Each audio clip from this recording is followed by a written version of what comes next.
What's something you wish your family would just admit already? My parents bought my brother a house, and with their voices thick with pride, they called him the pride of the family, as if I were nothing more than a footnote in their story. A silent shadow expected to clap politely and keep my mouth shut while they celebrated his success, which wasn't even truly his to begin with because every step of his so-called achievements had been carried on their shoulders, their money, and their endless willingness to excuse his behavior. I sat at that dinner table, watching the smiles stretch across their faces, listening to my mom toast to the man who carries our family name into the future, while my dad patted him on the back like he had just won a Nobel Prize, when in reality all he had done was sign a mortgage agreement that he didn't even qualify for on his own, and I felt the same old sting that had been familiar since childhood, the one that whispered, "You'll never be enough for them." It wasn't the first time, of course, that I'd seen them pour everything into him while treating me like an afterthought, but something about that evening, about the smug way he leaned back in his chair while they praised him, about the champagne glasses clinking and the expectation that I would smile and add my congratulations, made something inside me harden in a way it hadn't before. I had spent years swallowing their favoritism, excusing it as just the way families sometimes work, telling myself that it didn't matter as long as I built my own life. But that night, with my brother basking in the glow of being called the pride of the family, I realized that it wasn't just favoritism, it was a hierarchy, and I had been deliberately placed at the bottom.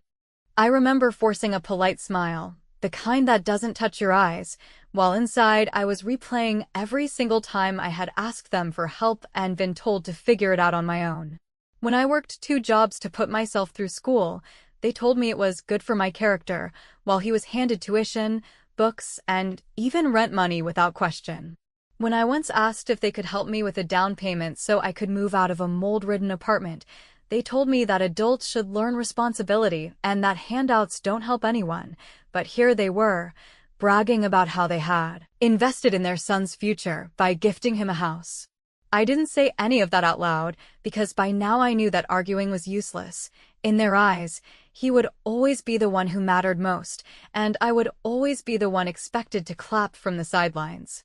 I looked across the table at him, my brother, grinning like a child who had just gotten away with stealing cookies, completely oblivious to how humiliating this whole charade was for me. He didn't even try to temper it, didn't offer to acknowledge that maybe, just maybe, this wasn't fair, because why would he? He had spent his entire life being told he was special, being shielded from consequences, being taught that my sacrifices were simply the natural order of things. And my parents, sitting there glowing with pride, didn't even notice how quiet I had become, didn't notice the tightness in my jaw or the way my hands stayed clenched in my lap, because they didn't care. As far as they were concerned, my role in that moment was to witness his glory and validate it.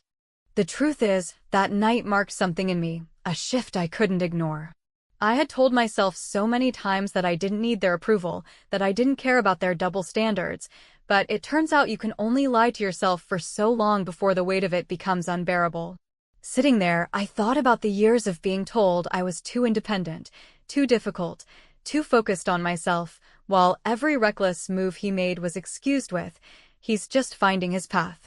I thought about the times I had worked myself into exhaustion, the nights I cried in silence because I had no safety net, no one to catch me, while he always had a cushion ready to save him from falling. And I thought about how easily they erased me in that toast, as if my life and my struggles had been invisible all along.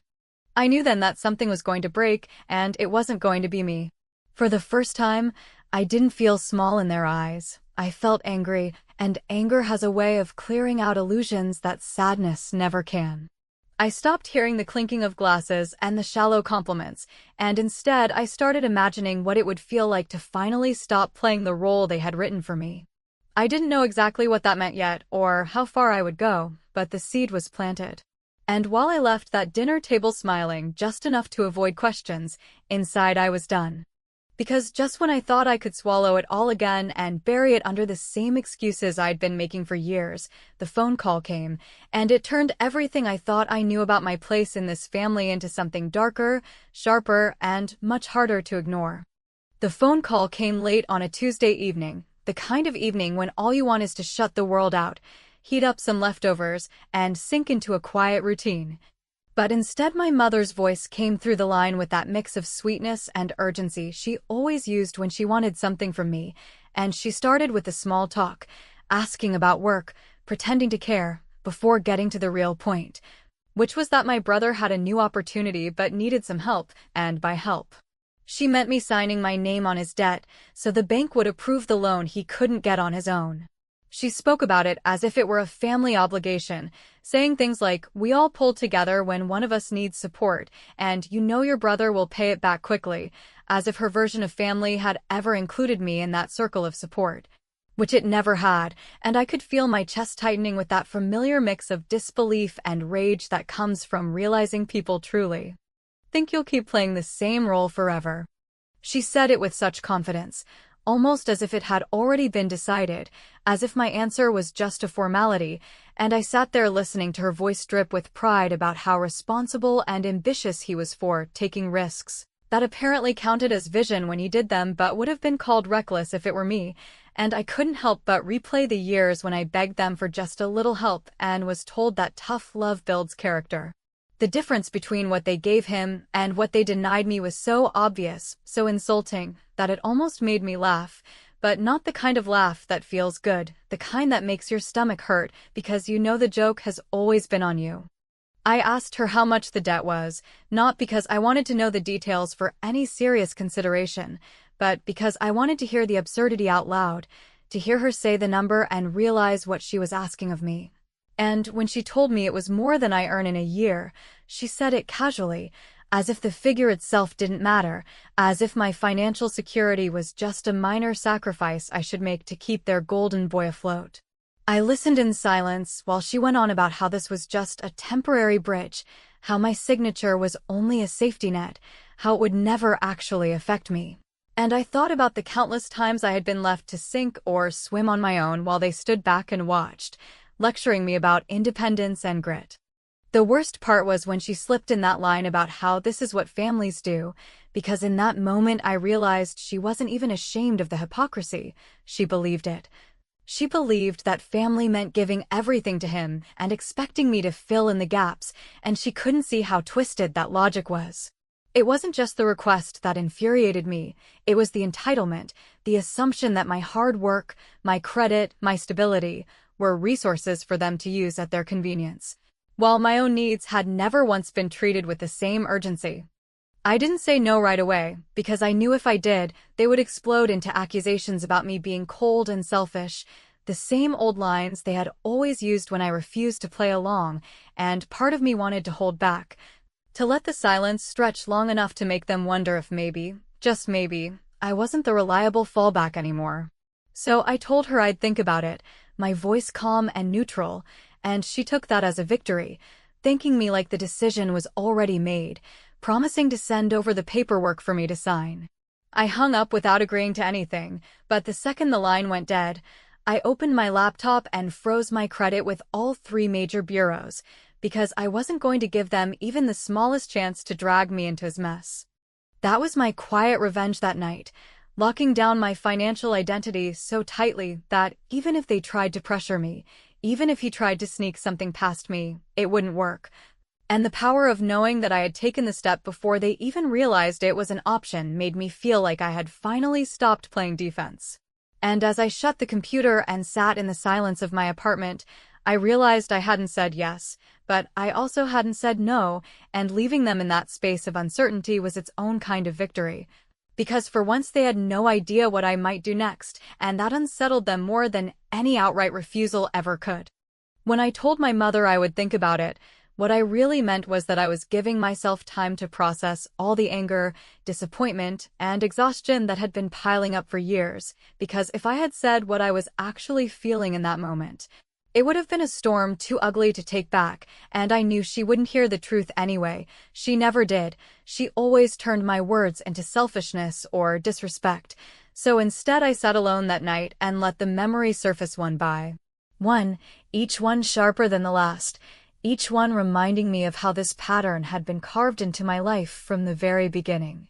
I thought about my first semester of college, when I was working 2 jobs just to pay for textbooks, skipping meals some days because the money didn't stretch far enough, and I called home to ask if they could help me with even a small loan until I got my next paycheck. And my father told me that struggling was part of becoming an adult, that if I leaned on them now, I would never learn discipline. And then in the very same week they wired my brother money for a spring break trip because, as my mother put it, he needs to enjoy life a little before it gets too serious. I remembered the time my car broke down during finals, and I called my dad in tears, begging for help because I couldn't afford the repairs, and he told me to take the bus and tough it out like people who don't expect handouts, and meanwhile my brother,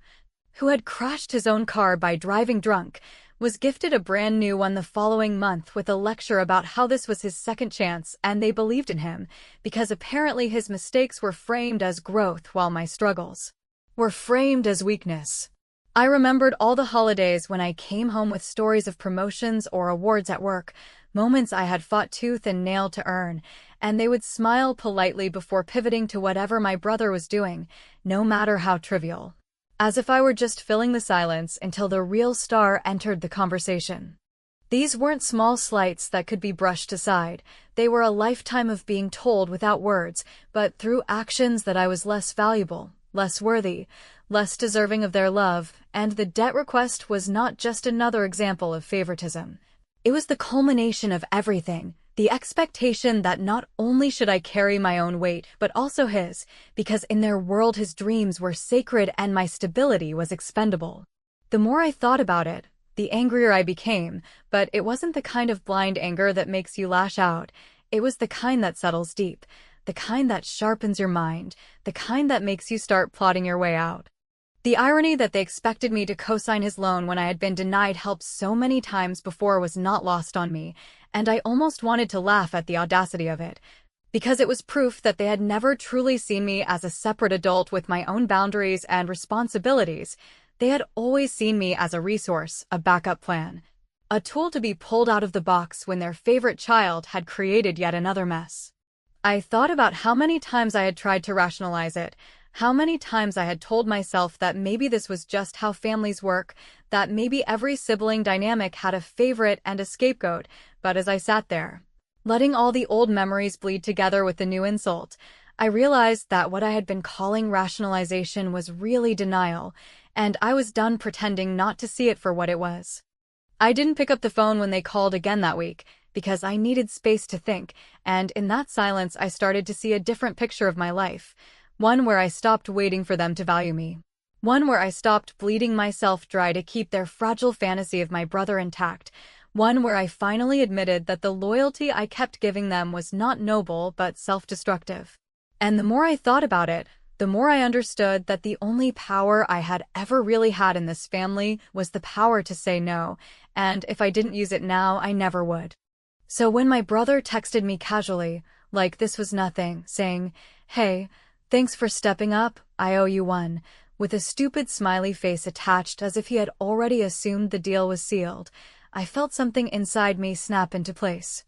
Something strong and unshakable, and I knew with absolute certainty that I wasn't going to do it. I wasn't going to sign. I wasn't going to play the dependable sister role one more time. I wasn't going to sacrifice myself so he could keep pretending to be the pride of the family. I typed back a short response, just one line. I never said yes, and I could almost feel his confusion through the screen, and that confusion was the first crack in the perfect little world they had built around him.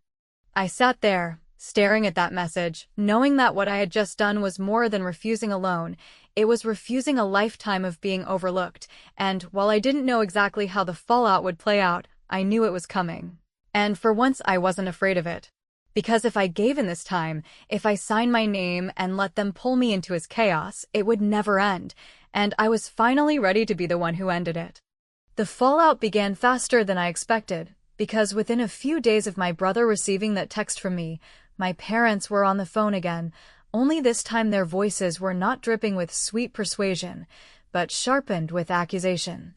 And my mother launched into a speech about how family means sacrifice, about how I was being dramatic and ungrateful, and she even dared to say that I should be thankful they trusted me enough to put my name on something so important, as if endangering My financial stability was a gift rather than an insult. My father joined in, his tone more clipped, telling me that I was letting resentment cloud my judgment, that my brother's success was everyone's success, and that when one of us rises, we all rise together, though in my experience their definition of we never actually included me, because I had risen plenty of times on my own, quietly, steadily, without asking them for a dime, and not once had they claimed my victories as theirs. They expected me to stand in silence while they twisted the narrative into one where I was cold-hearted for refusing to clean up the mess they had willingly created, and I listened carefully, letting them speak, but inside I was preparing myself. Because this was the moment I had spent my whole life imagining, the moment where I would finally stop begging them to see me and instead force them to confront the truth they had buried under years of favoritism. By the end of that week they invited me to a family dinner, framing it as a chance to talk things out, though I knew it was really an ambush designed to corner me into compliance, and I went, not because I was going to give in, but because I wanted to face them directly and leave no room for misunderstandings. When I arrived, the atmosphere was thick with tension disguised as politeness, my brother sitting smugly at the table as if he already knew the outcome, my mother fluttering around making small talk about nothing, my father sipping his drink with that look of superiority that always made me feel like a child instead of an adult. But this time was different, because I wasn't sitting there with clenched fists and a fake smile. I was calm, steady, almost detached, and I had rehearsed exactly what I would say so that every word would land with the weight of years behind it. They started in quickly, my mother first, reminding me of all the times they had been there for me, though when pressed she couldn't list a single real example beyond the bare minimum of food and shelter when I was a child, as if that alone gave them a lifelong claim on my choices. My father followed with a lecture about loyalty, about how families who fight among themselves only destroy each other, and I listened quietly until he finished, and then I turned to them with a steady voice and laid it all out, every memory that had been carved into me. Every moment of neglect, every dismissal of my accomplishments, every bailout my brother had received that I had been denied, and I told them flatly that I would not sign, that I would not sacrifice my future for a man who had never once faced the consequences of his own decisions, and that their attempts to guilt me only proved how little they valued me as a person compared to the golden image they had built around him. The silence that followed was heavy, because for once they could not twist my words into selfishness. The examples were too clear, too sharp, too undeniable, and I watched as my brother shifted uncomfortably in his chair, clearly embarrassed that I had aired the truth in front of everyone. My mother's face flushed with anger. My father tried to regain control by raising his voice, but I didn't waver, I didn't apologize, I didn't soften my stance the way I used to, and the calmness in my tone only made it worse for them, because they realized I meant it. And then, with every relative at that table watching, I delivered the final blow. I said that for all their talk about family pride, they had chosen to build it on one child while tearing down the other, and that I would rather walk away completely than spend another year being the one they expected to bleed for their favorite. The reaction was exactly what I expected. My mother burst into tears, accusing me of cruelty. My father glared as though I had betrayed some sacred duty, and my brother tried to joke his way out of it, muttering that I was overreacting. But none of it landed the way it used to, because I no longer cared about their approval or their outrage. In that moment, my revenge wasn't loud or theatrical. It was the simple act of refusing to play the role they had written for me, and the look on their faces when they realized they had lost control of me was more satisfying than anything I could have planned. I stood up, pushed in my chair, and told them calmly that this conversation was over, that my decision was final, and that I would not be signing anything now or ever. I walked out before they could protest, leaving them with their tears, their anger, and their confusion, and for the first time in my life, I felt the weight of their expectations slide off me like a coat I never wanted to wear. But even as I left, even as I drove away with my hands steady on the wheel, I knew they hadn't given up yet, because people who have always had power don't surrender it easily. And deep down I sensed they would come back with one last desperate attempt to pull me back in. And I was ready for it. The final attempt came exactly as I knew it would, because people who are accustomed to control will always circle back for one last strike when they feel their grip slipping, and in my case it arrived not as a plea this time, but as a threat wrapped in polite words. A message from my father that if I continued to refuse, I was effectively choosing to exile myself from the family, and while he probably thought that kind of ultimatum would terrify me into obedience, the truth was that by the time I read those words, I felt more liberated than afraid, because the possibility of walking away no longer felt like punishment, but like release. My mother followed with her own desperate effort, sending a long email full of emotional appeals, bringing up childhood memories, claiming I was breaking her heart, and insisting that my brother's success was meant to be our success if only I would join them in supporting him, but every word read like a recycled script, the same manipulation I had grown up with, and the longer I stared at it, the clearer it became that nothing I could ever do would balance the scales, because in their eyes, my brother's worth was fixed at a higher value than mine, and I was simply expected to contribute to his shine. My brother, of course, did not bother with subtlety, because subtlety had never been his strength. Instead, he called me directly, his tone smug and irritated, asking why I was dragging this out, saying I was embarrassing the family, insisting that it was just paperwork, and that I would never even have to pay a cent, and the more he talked, the more obvious it became that he didn't understand or care about the position he was putting me in, because he had never once had to think about anyone else's sacrifice. Everything had always been done for him, and he genuinely could not comprehend the concept of being told no. I let him finish his rant, I let him pile insult upon insult, and when he paused for breath, I said very evenly, I am not responsible for your life, and I never will be, and then I hung up before he could reply, because nothing else needed to be said. That was the moment when I finally understood that revenge does not always come in the form of some grand spectacle or dramatic showdown. Sometimes it is as simple and devastating as refusing to participate in someone else's story,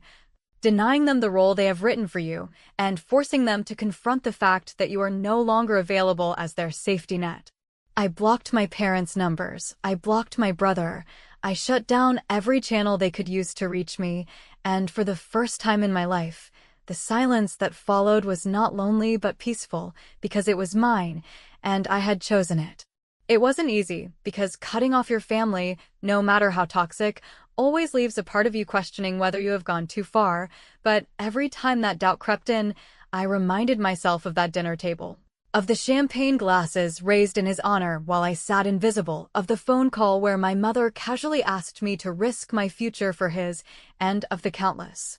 nights when I had struggled alone while they poured everything into him without hesitation. I thought about how my father had said I was exiling myself, and I realized he was wrong, because you cannot exile someone from a place they were never truly welcomed into. I had been an outsider in my own family for years, tolerated but never celebrated, expected but never chosen, and the only thing I did now was make that reality official by refusing to play along anymore. In their eyes, I had committed a betrayal, but in truth, I had simply stopped betraying myself. In the weeks that followed, I heard through distant relatives that my brother's financial situation began to unravel, that without my signature, he was forced to confront lenders on his own, and my parents were suddenly scrambling, liquidating savings,